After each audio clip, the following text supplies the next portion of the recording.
여러분 출가합시다. 안녕하십니까. 출가일기 석중입니다. 요즘 많이 날씨가 무덥고 비도 많이 오는 그런 시기 같습니다. 제가 있는 속리산 법주사에도 며칠 전에 큰 비가 와가지고 많은 걱정을 했습니다. 산에서 오는 비는 굉장히 무서운 그런 비로 변하기도 합니다. 갑자기 계곡이 불어나기도 하고 더 나아가서는 혹시 제가 있는 그 도량에 피해가 올까 이렇게 근심도 하고 걱정도 하는데 무사히 이렇게 지나는 것 같습니다. 여러분들 이 장마철 피해가 많이 있는데 특히 이제 장마철에 큰 비가 오는 것을 홍수라고 하죠. 홍수하면은 좀 생각나는 그런 홍수 피해 입은 기억이 있는지 모르겠는데 근 한 100년 동안에 가장 큰 홍수 피해를 입은 그 홍수를 얘기하면은 여러분들 잘 기억 못 하시겠지만 지금부터 한 100년 가까이 된 것 같아요. 1925년도에 그 해를 갖다가 을축년이라고 하는데 을축년 대홍수라는 말이 있습니다. 을축년 이게 1925년인데 일제시대가 되겠죠. 이때 을축년 대홍수 때 우리 스님 중에 큰 역할을 했던 분이 있습니다. 누구냐면은 지금 봉은사 강남 봉은사에 계셨던 나청호 스님이란 분이 있었어요. 성이 나씨였는데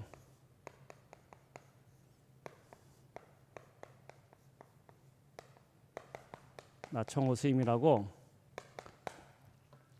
을축년 이때 그렇게같이 큰 홍수가 났어요. 그래가지고 큰 피해가 나고 인명 피해가 한 700명 정도가 사람이 인명 피해가 났다고 하고 이재민이 수만 명이 생기고 그다음에 가옥이 수만 채가 막 침수될 정도로 큰 홍수였는데 이때 무슨 일이 있었냐면은 이 나청호라고 하는 이 스님께서 봉은사 주지를 하고 계셨어요. 봉은사 주지하고 계셨는데 이 당시에 지금은 이 한강의 유형이 보면은 그 당시 지금하고 좀 많이 틀린데 이 당시에 홍수가 났을 때 그 뚝섬이라고 할 수 있는데 봉은사 중심으로 해가지고 예전에는 잠실이 이 강북 쪽으로 이렇게 붙어 있었어요. 더 가까웠어요. 그때 이제 홍수가 크게 나니까는 그 당시 주로 이제 잠실 쪽에 있는 그런 사람들이거든요. 그 당시에는 잠실이 섬이었어요. 한강 가운데 있는 섬이었는데 큰 섬이었는데 잠실하고 부리로라고 하는 그런 섬이 세 개가 있었는데 그때 갑자기 홍수가 나가지고 막 물이 불어나니까 사람들이 피난을 못한 거예요. 쉽게 말해서. 근데 물은 막 불어나지. 그래가지고 이 사람들은 피난 갈 수 없고 물은 불어나고 지붕까지 해가지고 피난하다가 지붕까지 올라갔는데 나중에는 갈 데가 없어가지고 그 당시에 그 잠실에 큰 그 느티나무가 큰 게 있었는데 그때 사람들이 거기 느티나무로 다 올라간 거예요. 그러니까는 막 물은 불어나지 갈 데는 없지 오직 의지할 것은 그 느티나무 큰 느티나무 두 느티나무에 많은 사람들이 거기 올라갔는데 거기 한 400명 이상이 올라왔다고 합니다. 그러니까 생각해 보세요. 이 사람들이 물은 불어나는데 갈 데는 없고 좀만 있으면 이제 쓸려 가야 되는 상황이었고 이 목숨이 경각에 달려 있는데 이 상황에서 이 나청호 스님께서 저 사람을 구해야 된다 그래가지고 그 당시에 뱃사공한테 사람을 구해라고 이렇게 요청을 한 거예요. 근데 아시겠지만 그 홍수에 이 나룻배를 갖다가 띄운다고 해가지고 그 사람이 본인도 생명을 보장할 수 없는데 그냥 가겠습니까? 그러니까 못 간다고 하니까는 이 스님께서 그러면 그 뱃사공학에 사람 한 명당 그 당시 돈으로 10원을 쳐주마. 그 10원 하면 지금은 작은 돈 같지만 그 당시에는 굉장히 큰 돈이거든요. 하루에 일당이 뭐 2원인가 됐다고 합니다.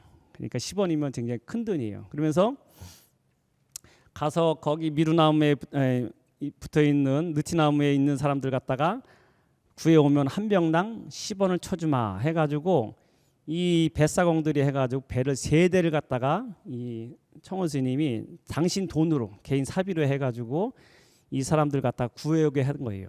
그래가지고 몇 명을 구했냐면은 기록에 보면은 708명. 708명의 목숨을 구했던 그런 사실이 있습니다. 이것이 그 당시에 조선일보든지 동아일보에 기록이 그대로 나와 있어요. 나총호 스님께서 자기의 사비를 털어가지고 708명의 목숨을 구했다 해가지고 이게 아주 대서특필이 된 그런 기록이 있습니다. 그래가지고 그 당시에 사람들이 이 나총호 스님을 생불로서 얘기했어요. 살아있는 부처라 해가지고 굉장히 칭송을 했습니다. 생각을 해보십시오. 그 큰 돈, 지금도 그 우리가 누가 큰 돈을 갖다가 사유 희사한다든지 누굴 위해서 목숨을 구하는 데 썼다 하면은 한 명만 구해도 그 뉴스거리가 되고 굉장히 큰 선행으로서 여기는데, 이 스님께서는 708명이나 되는 사람의 목숨을 갖다가 구해준 거예요. 그러니까는 막 사람들한테 칭송이 어마어마했습니다. 그 다음에 이 나총호 스님이 자료가 되면 모르겠지만 사진도 있는데, 그 당시 사진도 있는데 저하고 비슷하게 생겼어요. 동글동글하게 생겼는데, 이 스님이 봉은사에 있으면서 계시면 때 그 당시에 1925년도 그 전에 3번에 거쳐 가지고 봉은사 주지를 하신 거예요. 그래가지고 이 스님께서 그 당시에 봉은사 주지하면서 봉은사를 갖다가 큰 혁신, 봉은사를 갖다가 일신을 하는 그런 역할을 했어요. 뭐냐면은 봉은사가 지금도 강남에 가면 큰 자리에 위치하는 그런 사찰이지만, 그 당시에는 거기가 경기도 광주에 속하는 그런 지역이었거든요. 근데 이 총호 스님이 예전에 있던 땅들이 다 소실되고 유실되고 뭐 관리를 못 해가지고 다 그것이 봉사 땅이 다 그것이 망실된 상태였는데, 이 스님께서 그 주지 3번을 하시면서 그 당시 땅들 다 산 거예요. 어느 정도 샀냐면은 20만 평을 샀다고 합니다. 기록에는 이 스님께서. 그래서 여러분 알고 있는 강남 일대 있잖아요. 그 앞에 봉사 중심으로 해가지고 앞에 있는 코엑스부터 해가지고 쭉 거기가 다 나총호 스님 때 주지하시면서 땅을 다 산 거예요. 20만 평 하면 얼마 큰 넓은 그런 땅이었습니까? 근데 나중에 이제 불행하게 그것이 이제 뭐 10만 평이라는 것이 그 한국전력 해가지고 한전에 팔리기도 하는 그런 뭐 역사도 있지만, 어쨌거나 그 봉은사 근대에 있어가지고 봉은사를 갖다가 일대 혁신을 하고, 그 다음에 이와 같이 1925년도에 을추년대 홍수 때 사람을 구했던 그 분으로서 나총호 스님 하면 아주 유명한 스님이 있었어요. 그 당시에 사회 저명인사들이 있지 않습니까? 뭐 위세창이든지 정인보, 그 독립운동가, 그 다음에 이상재라고 하는 월남 이상재 같이 조선일보 사장, 그런 분들이 종교가 다 틀린 분들인데 이 나총호 스님을 갖다가 아주 극진히 아주 극찬을 합니다. 그래가지고 뭐 시도 남기고 해가지고 이 스님이야말로 잠실밭에 있는 뽕나무밭이 다 잠길도록 그 큰 홍수가 있었지만 반야용선이 지나가자 무생면을 구했네 하면서 그런 비문도 막 써주고 합니다. 그것은 뭐냐면은 이 스님의 그 같이 공적을 칭송한 것이 불계비비라고 있습니다.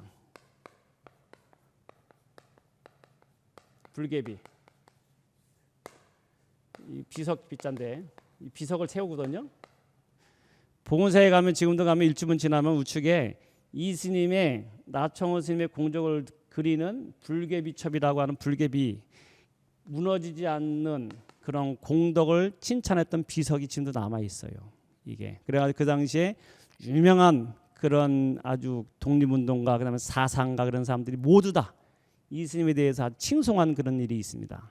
그래서 이 나총호 스님 하면은 이와 같이 홍수 때, 홍수가 크게 났을 때 저는 항상 매년 보면은 큰 홍수가 나면은 피해도 많이 있지만 그 가운데는 또 이와 같이 훌륭한 업적을 남기고 정말 중생 구제를 위해서 자신의 몸과 모든 재산을 바쳤던 그런 스님이 생각나는데, 그분이 대표적인 분이 나총호 스님이다 이렇게 생각합니다. 네, 그래서 저는 이 홍수 때 되면 이 나총호 스님도 생각나고, 또 생각나는 게 뭐냐면은 여러분들 이 나총호 스님이 계셨던 이 봉은사라는 곳이 뭐 유명한 강남의 사찰이라고 하는데, 원래는 이 봉은사라는 사찰은 선정릉, 우리 선능력이라고 하는데 일반적으로 원래 여기다가 정릉이라는 말이 있습니다. 선능하고 정릉이라고 하는 그런 왕릉이 있는 곳이에요. 이 봉은사는 밭들자로 써가지고 봉은사 이렇게 쓰잖아요. 절 이름을 은혜를 받드는 절이란 말이에요. 이게 원래 일반적으로 봉자, 봉은사, 봉선사 그런 말도 보면은 봉선사 강릉에 있는 저기 있는 광릉 수목에 있는 봉선사 그 선조 왕의 선조들을 받드는 사찰 봉선사란 말이 그런 말이 있는 거거든요. 봉자가 들어갔는지 흥자 흥국사 같이 막 이렇게 이름 들어간자 흥국사 같이 이름 들어가면 이런 것도 다 나라국자든지 흥자 봉자가 들어가면 이것이 다 왕릉 사찰을 갖다가 지키는 역할을 하는 그런 사찰이라고 보면 되겠어요. 대표적인 것이 봉은사인데 거기에 능이 뭐냐면 선능하고 정릉이라는 그 능이 있어요. 왕릉이. 그래가지고 여기는 원래 중종 때하고 성종을 갖다 모신 그런 왕릉이 있는 것인데 왕릉 옆에는 왜 절이 있냐면은 예전에 왕릉이 이렇게 쭉 있으면은 그 옆에 절이 있는 이유는 여러 가지가 있지만 절을 있으면서 왕릉 그 왕들을 갖다가 명복을 축원해주는 그런 역할도 있지만 주로 많은 역할했던 게 뭐냐면은 제사 지낼 때 여러분들 제사 지낼 때 뭐 여러 가지 고기든지 뭐 음식이 올라가지만 그 중에 특히 빠지지 않고 올라가는 게 두부를 갖다 올려요. 두부는 뭐냐면은 두부는 하루 지나면은 금방 쉬잖아요. 그래가지고 두부를 갖다가 저기 저기 왕실에서 경복궁이든지 그 왕실에서 만들어서 가기에는 너무 힘들어요. 왜냐면 가는 동안에 쉬기 때문에. 그래가지고 이런 봉은사든지 봉선사, 흥국사 그런 절들은 뭐냐면 왕릉 옆에 있으면서 두부를 만드는 그런 역할을 많이 했어요. 이걸 조포사라고 합니다. 저 다른 말로 이름을 갖다가 두부를 만드는 절의 역할을 한 것이 이게 왕릉 사찰이에요. 그중에 대표적인 것이 봉은사인데 봉은사는 이와 같이 선능하고 정릉을 갖다가 여기서 두부를 맡은 역할을 하는 절이었는데 이 봉은사가 유명하게 된 이유는 뭐냐면은 조선시대 때 그 태정, 태세, 문단세, 예성연중, 문명선 할 때 명종이라고 하는 그런 왕 시대에 누가 있었냐면은 문정왕후라고 하는 그런 여인의 그 왕의 어머니가 있었잖아요. 그 당시 상황이 어떻게 됐냐면은 조선시대 때에는 숭역불정책에 의해 가지고 불교를 갖다가 이제 그것을 이제 억제하고 유교를 숭상하는 것이 조선시대 맨 처음부터 건국할 때부터의 그것이 국시였습니다. 나라의 기본적인 방향이었는데 그러다 보니까 조선 초부터 해가지고 불교를 갖다 많이 말살했는데 지나가다가 그래가지고 유교는 막 형성이 되고 불교는 언압받는 상황에서 명종 때 문정왕후라고 하는 그 명종의 어머니가 나와가지고 불심이 굉장히 높은 분이었어요. 이분이. 그래서 문정왕후가 지금까지 불교가 이렇게 탄압받았는데 다시 불교를 일으키자 해가지고 이 문정왕후에 해가지고 불교를 다시 일으키는 그런 사건, 그런 여러 가지 일이 나옵니다. 그러면서 그 중심에 누구 있었냐면은 보심이라는 스님을 갖다 등용해요. 허응당 보라고 하는데 보 스님을 동용해가지고 이 스님한테 최고의 간직을 주면서 불교를 다시 부흥시키라는 명령을 내려요. 그러니까 이 보 스님이 그 당시에 유생들에 의해 가지고 유교 국가였지만 불교를 다시 일으키자 해가지고 그러면 대표적인 사찰을 갖다가 만들자 해가지고 저기 있는 봉선사를 교종 수사찰 그러니까 즉 말해서 우리가 말하는 그 부처님 경전을 중심으로 하는 그러한 공부하는 것을 대표적인 것으로서 봉선사를 갖다가 정했고 그 다음에 선종 수사찰 해가지고 참선을 중심으로 하는 것을 정한 것이 봉은사 갖다가 선종을 중심하는 것을 정한 거예요. 쉽게 말해서 문정왕후에서 그동안 불교 탄압받던 그 시대에 문정왕후가 나타나가지고 그 불교에 대한 애정과 불심이 대단했기 때문에 그 당시 유생들의 반대가 굉장히 심했거든요. 그래가지고 이 보스님이 그 이 중심에 있는 이 불교를 갖다가 다시 부흥시키라고 하는 그 중심 인물로서 내세우니까 그 조선왕조실록에 보면은 유생들이 매같이 와가지고 경복궁 앞에 와가지고 석고대자 알죠 여러분들? 매같이 거기 앞에 와가지고 왕실 앞에 거기 와가지고 경복궁 앞에 와가지고 매같이 거기에 꿇어 앉아가지고 전하 통첩하시옵소서. 뭐냐면은 불교가 다시 살아나면은 이 유교가 죽습니다. 우리 이 나라는 유교를 중심으로 세운 국가인데 어떻게 다시 불교를 갖다가 부흥시킵니까? 요승 저 요승인 보를 갖다가 요승이란 저 보를 죽여야 됩니다 할 정도로 매같이 1년에 하루도 안 빠지고 상소를 매같이 올리고 전국에 있는 유생들이 상소를 올리고 보를 죽여야 됩니다 해가지고 끝없이 이 불교 갖다 탄압하려고 했지만 문정왕후가 거기에 굴하지 않고 끝까지 해가지고 보호스님을 맡겨가지고 보호스님한테 모든 책임을 불교 부흥시키라는 책임을 지고 이스미에 해가지고 봉선살 갖다가 교종 수사찰, 그다음에 봉은살 갖다가 선종 수사찰로 삼은 겁니다. 그래가지고 이스님이 제일 먼저 한 게 뭐냐면은 그러면 불교를 갖다가 그동안에 한 100여 년 가까이 불교가 침체됐으니까 불교를 일으키기 위해서는 어떻게 되는가 해가지고 제일 먼저 한 것이 뭐냐면은 승가를 갖다가 부활합니다. 승가. 뭐냐면 이 나라에서도 과거제도가 3년에 한 번씩 식년제라 해가지고 3년에 한 번씩 과거제를 치르잖아요. 우리가 옛날에 조선시대 때 과거제라는 것은 매년 지금같이 우리 뭐 공무원 시험 같이 해가지고 뭐 사법 시험 같이 1년에 한 번 하는 게 아니고 예전에 식년시라 해가지고 3년에 한 번씩 과거제를 치렀어요. 그 중간에는 또 뭐 나라의 경사가 있으면은 뭐 이렇게 하는 경우도 있었지만 기본적인 그 국가 운영에 있어가지고 과거제는 3년에 한 번씩 하는 거예요. 승가도 마찬가지였는데 조선 초에는 승가 스님들이 되는 과정에 있어가지고 승가 제도를 실시했어요. 그래가지고 승가 제도를 통해 가지고 스님들 가운데 제일 인물 과거제를 통해 가지고 거기서 관리를 등용하듯이 출간 스님들 가운데 승과를 갖다 통해 가지고 거기서 인재를 갖다가 발탁해 가지고 거기서 좋은 성적이 있는 스님들한테 여러 가지 선종이든지 참선 잘하는 스님 같은 경우에는 선종의 최고 대선사든지 대법계를 갖다 준 것이고 교종의 또 학문의 불교 경전에 그 능통한 스님한테는 교종 대선사든지 그런 칭을 줘가지고 그쪽에서 최고 높은 지위에 올라가게 하는 것이 승가 제도였는데 이 인재를 갖다 발굴하기 위해서는 그동안에 조선 초에 없어졌던 승과를 갖다가 부활시킨 것이 이 보호스님이 있어요. 그래가지고 그러면은 승과를 갖다가 부활시켜가지고 시험을 치르자 해가지고 그 시험 장소가 어디냐면은 봉은사 앞에 여러분들 지금 보면 무역센터 있지 않습니까? 코엑스 거기가 앞에가 넓잖아요. 봉은사 위에서 보면은 그 앞에가 쫙 그게 아주 벌판같이 넓은데 거기가 원래 스님들 시험 보던 승가평이라는 말이 있습니다. 스님들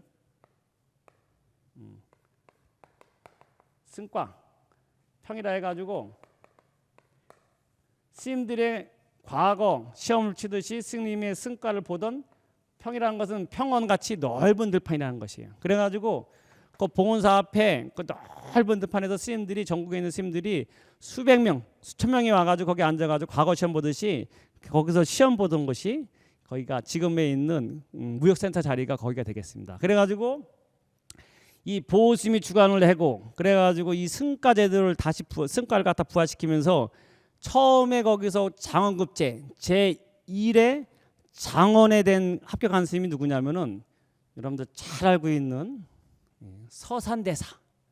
서산대사가 제1의 승가제도 조선시대 때 불교가 다 탄압받고 불교가 세멸하는 그런 시기에 보호스님에 해가지고 승가가 다시 부활되면서 거기서 제1의 승가시험에 수석 합격한 분이 누구냐면은 서산대사라는 분이에요.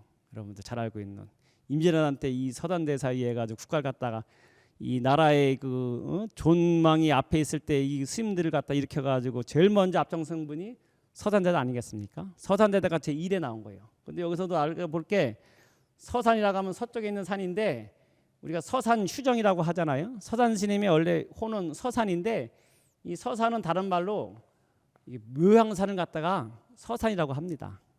산들이 우리나라에 유명한 산들이 많은데 우리는 일반적으로 하면 백두산이 이제 유명하고 북쪽에는 남쪽에는 지리산 그다음에 또 유명한 것이 뭐 금강산 이렇게 얘기하는데 역대로 이 산을 평가할 때 가장 우리나라에서 훌륭한 산이 뭐냐면은 묘향산을 갖다가 옛날부터 옛 사람들은 쳤다고 합니다. 우리는 북쪽에 있는 묘향산 잘 안 못 가봤지만 묘향산이 그 좋다고 합니다. 왜냐면은 여러분 잘 알고 있는 많이 가본 유명한 산 가운데 금강산 뾰족뾰족하고 막 1만 2천 봉 해가지고 아주 수려하긴 하지만 웅장하지 못하고 하다고 해요. 수의불응이라 해가지고 수려하기는 하지만 이 금강산은 장엄하지 못해요.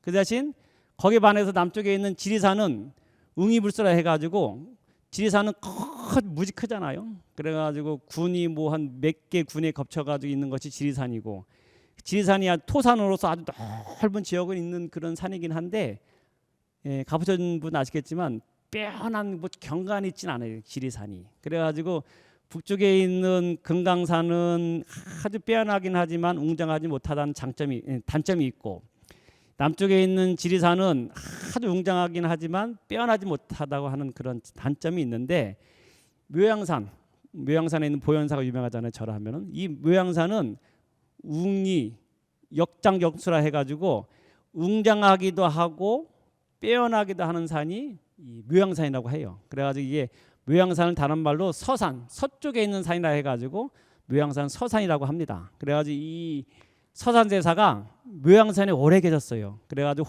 당신의 호를 갖다가 서산 이렇게 쓴 겁니다. 그래 여러분들 참고로 말씀드린 것이고, 이 봉원사에서 승가제들 부활하면서 거기서 승가평에서 스님들을 통해 가지고 제1회 수석 합격해가지고 나온 위대한 인물이 서산 스님이고, 그 다음에 두 번째 거쳐가지고 쭉쭉 나오다가 다섯 번째 나온 사람이 누구냐면 사명대사.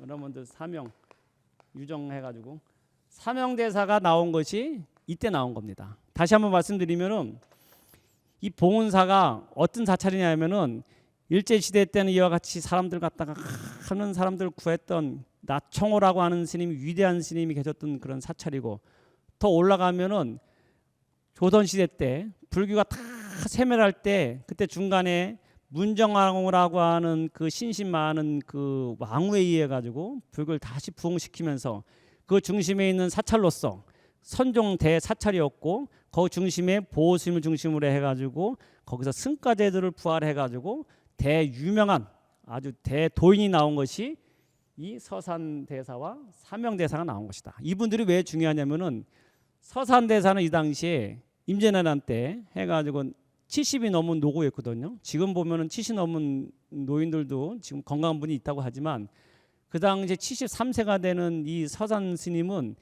이 승가제에서 통해서 나온 선발된 유력한, 그 다음에 가장 유명한 스님이요 선승이요 부처님과 같이 받드는 모든 스님들이 받드는 분이었는데, 이 스님이 임진왜란에 일어나니까 나라가 이 누란에 그 위기에 처했을 때 이 스님이 그동안 조선시대 때 탄압받고 불교를 갖다가 스님들은 그 하층민 같이 천대받던 그런 신분이었지만, 나라를 위해서 이 나라가 이렇게 유태롭게 됐을 때 비록 승려지만 스님들이 분연히 일어나 가지고 나라를 구해야 된다고 하는 그런 사명감 가지고 전국에 있는 스님들한테 방 갖다 다 띄워 가지고 전국에 있는 스님들 승병 3,000명을 모으는데 제일 앞장섰던 분이 서산 스님이었습니다.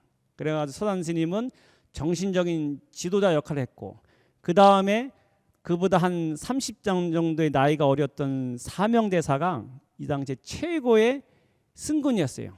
사명대사는 몸도 이런 어떤 육체적인 아주 강건하고 아주 이 금강 역사와 같이 아주 건강한 분이었고, 그 다음에 아주 신심이 대단한 분이었고, 나라를 구하고자 하는 이런 사명감이 아주 깊은 분이었기 때문에 사명대사가 중심이 돼가지고 승군들을 갖다가 조직적으로 훈련을 시키고, 그래가지고 직접 전투에 참여하게 했던 분이, 그 지도자로서 역할을 했던 분이 사명대사입니다. 일반적으로 알고 있는 이순신 장군의 해군에 의해 가지고 큰 전적에 의해 가지고 우리가 여러 가지 전세를 역전하는 데 큰 역할을 했다는 건 다 알고 있겠지만, 더 중요한 것은 뭐냐면은 스님들, 서산 스님과 사명대사에 의해 가지고 스님들이 목숨 걸고 그 나라를 지킨 겁니다. 근데 아시겠지만 스님들이 왜 나라를 위해서 잘 싸웠냐면요, 스님들은 홀로 독신이 아니에요. 이게 차이가 굉장히 큽니다.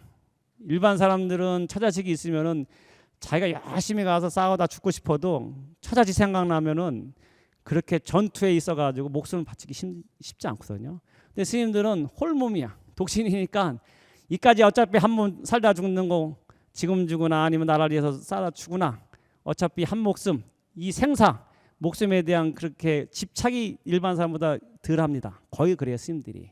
그렇기 때문에 나라를 위해서 스님들이 목숨 바쳐가지고 전투에 직접 가가지고 스님들이 혁혁한 공을 세운 거예요.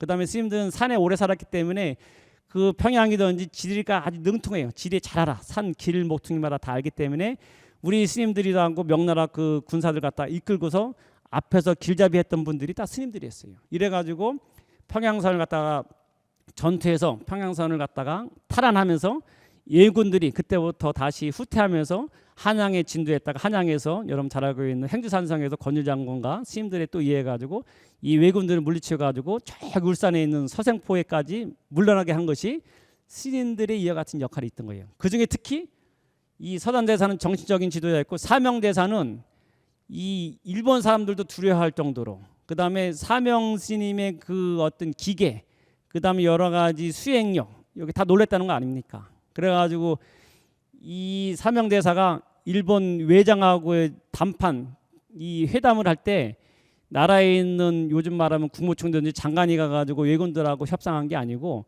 사명대사가 가가지고 외군 장군하고 담판을 지기도 합니다. 시로서 쓰기도 하고, 그 다음에 이 일본 사람들이 사명대사가 비록 적군의 스님이지만 거기에 감화돼가지고 일본 사람들이 사명대사 앞으로 이렇게 출가하기도 합니다. 제자가 되기도 합니다. 그 정도로 사명대사 하면은 조선 제일의 훌륭한 최고 출중한 인물이었고 일본에서도 인정하는 그런 인물이었다는 것을 말씀드릴 수 있고, 그 다음에 나중에 임진왜란이 끝났을 때 그거 가가지고 협상 맺을 때 국가의 이 조선이라는 나라의 가장 대표 선조 임금의 그 어떤 직권을 가지고 가서 협상을 한 분이 또 이 사명대사라는 분을 갖다가 생각한다면 이와 같이 우리가 이 나라를 위해서 스님들이 얼마나 큰 역할을 했는 것인가, 이것은 정말 우리 불자라면은 제가 뭐 더 자세히 좀 말씀드리고 싶지만 시간상 더 말씀 못 드리는데,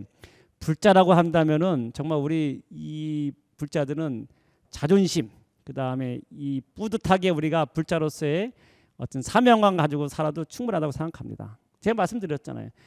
일제시대 때 이 홍수가 났을 때 자기의 모든 재산을 바쳐가지고 사람들 구했던 사람들이 누가 있겠습니까? 이런 분이 나청호라고 하는 스님이 계셨고, 더 나아가서는 나라가 이 임진왜란 때 그 존망의 잎에 그 위기에 있을 때 스님들 갖다가 3,000명이나 모아가지고 목숨 바쳐가지고 나라를 위해서 싸운 분들이 누가 있겠어요? 다 스님들, 서산대사, 사명대사, 그 위에 우리가 알지 못하는 수많은 승군 스님들로서 살아가는 사람들을 생각한다면 우리 불자라면은 우리 자긍심 가지고 살아도 충분합니다. 여러분들 혹시 주위에서 보면은 저는 좀 안타까운 것이 불자라 해가지고 이렇게 다른 종교인에 비해 가지고 아유 불교가 뭐 우리는 그냥 자기 혼자만의 그냥 기복 불교, 아니면 불교를 잘못 왜곡해 가지고 뭐 불교가 미신이든지 그런 뭐 잘못된 관념을 가지고 불교를 비하하는 분들도 가끔 있지만 절대 안 그렇습니다. 이 불교인들 아주 우리 자존심 가지고 살아도 당당하게 살아도 괜찮습니다. 왜냐하면은 이와 같이 스님들 불교 역사가 우리나라 지켰다는 그런 것을 생각한다면 당당하게 아주 자신 있는 불자로서 살아도 충분하다, 이렇게 말씀드리겠습니다. 오늘은 이 홍수철에 그 다음에 장마철 홍수가 나는 이 지점에 우리 스님들의 한번 여태까지 있었던 그런 업적, 그 다음에 더 나아가서는 조선시대까지 나가서 스님들의 한 역할에 대해서, 업적에 대해서 잠시 알아보았습니다.